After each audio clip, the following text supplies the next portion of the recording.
I like your necklace here. Thanks, it was my grandma's. Before Rebel Wilson would become a notorious screen steal in the films Pain and Gain, Pitch Perfect 1, 2, and 3, Night at the Museum, and opposite Kristen Wiig in Bridesmaids. I got a free tattoo. I could not believe it. The guy said, "Do you want a tattoo?" Just a random... Opened up the side of his van. No. He said, "It's for free." Before Rebel was named to Variety's 2011 Top 10 Comics to Watch, Salt and pepper's here, wearing effect. Want you to push it back. Cruising by day, land by night.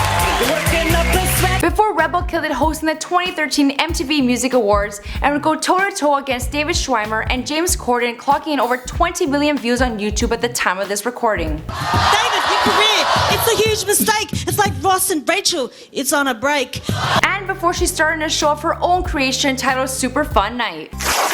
Oh, would you mind passing me that stapler? Oh, I may have accidentally given myself an exotic piercing. Rebel Wilson, or as many have come to know her, Fat Amy, has been on a straight ride to the top ever since she landed stateside and scored a role in Bridesmaids shortly after. Hailing from Australia, Rebel already had an impressive resume when she moved to Hollywood and began picking up supporting roles left, right, and center, quickly appearing alongside comedic heavyweights like Kristen Wiig, Lizzie Kaplan, Ben Stiller, and Leslie Mann. She proved herself capable of more than just acting when she starred in the Pitch Perfect series, a role that drew on her music and theater background. With 2 starring film roles already on the dock for 2018, Rebel doesn't look to be slowing down anytime soon. What do you mean? I barely have any hair. It's like you dropped your hairbrush and your vagina caught it. I could make dreadlocks with that bush and form a reggae band. What's going on, guys? My name is Stella Nicole, filling in for Michael McCartan, documenting the life and career of Rebel Wilson prior to fame, here for you before they were famous. If you guys want more videos, then check out the links down below. Now let's get into this bio.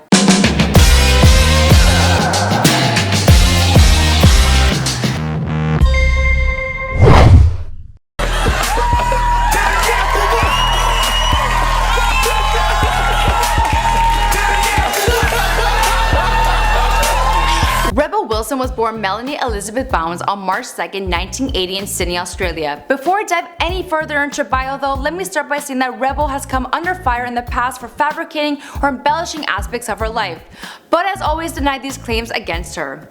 Whether or not these claims are true or not for me to say, I'm just a girl standing in front of a camera sharing with you the most widely accepted facts.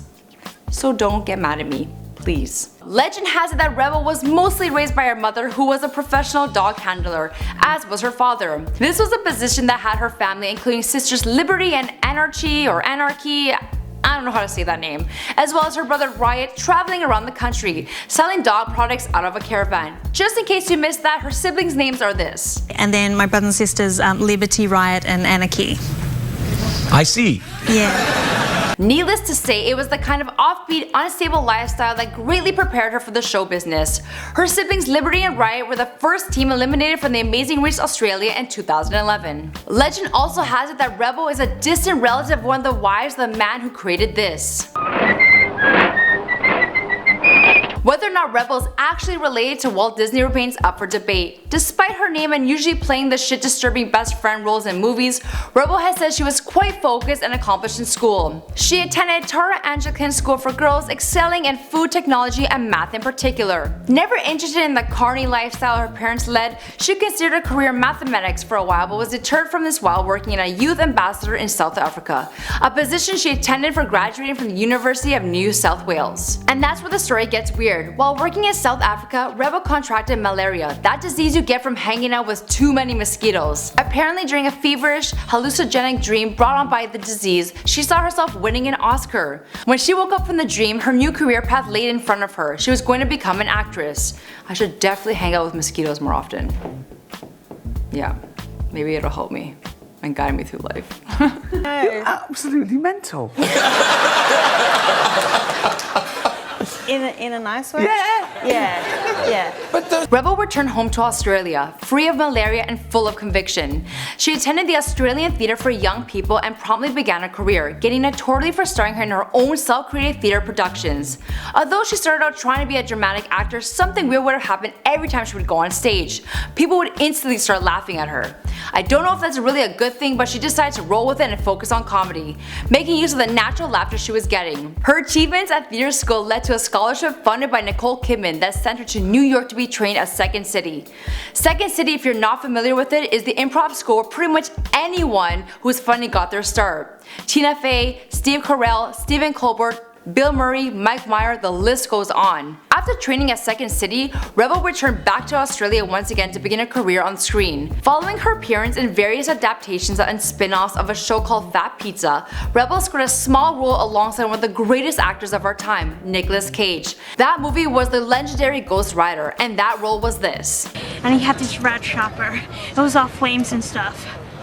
Oh, and his face was a skull, and it was on fire. Okay, so she wasn't gonna make a career off just that. Her next major project was this.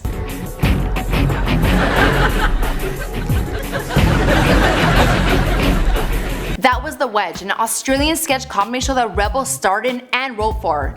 After spending 2006 and 2007 working on that, she spent 2008 working on an actor-writer on Bogan Pride, an Australian sitcom. The next couple of years were quieter for her as she finished up at the University of New South Wales, earning a law degree, her backup plan in case the whole acting thing didn't work out. Geez, most people can't even make a career in law their primary plan, let alone their backup. Well, she'd quickly proved that a backup plan was unnecessary because in 2010, when Rubel made the big move to Hollywood, she almost instantly landed the role that kicked her into stardom. At first, I did not know that it was your diary. I thought it was a very sad, handwritten book. Although she auditioned for Melissa McCarthy's part and was rejected, she got a pretty solid counter offer. A brand new character was written specifically for her, portraying Kristen Wiig's roommate alongside Matthew Lucas, who would go on to not only be Rebel's real-life roommate for 3 years but also her boyfriend. I didn't know that. That's pretty cool. She prepared herself into the world of Hollywood comedy, quickly appearing in a number of well-performing movies. In fact, she was in 6 movies in that year and half between Bridesmaids coming out and her debut in the role that cemented her status as a Hollywood star, Fat Amy in Pitch Perfect. You call yourself Fat Amy? Yeah, so twig bitches like you don't do it behind my back. As for the rest of the story, well, that's where I'm gonna wrap things up because this is before they were famous. My name is Stella Nicole and thanks for watching. 2 more suggested videos are for you down below. Also be sure to find me on Instagram or YouTube and I'll see you guys in another video.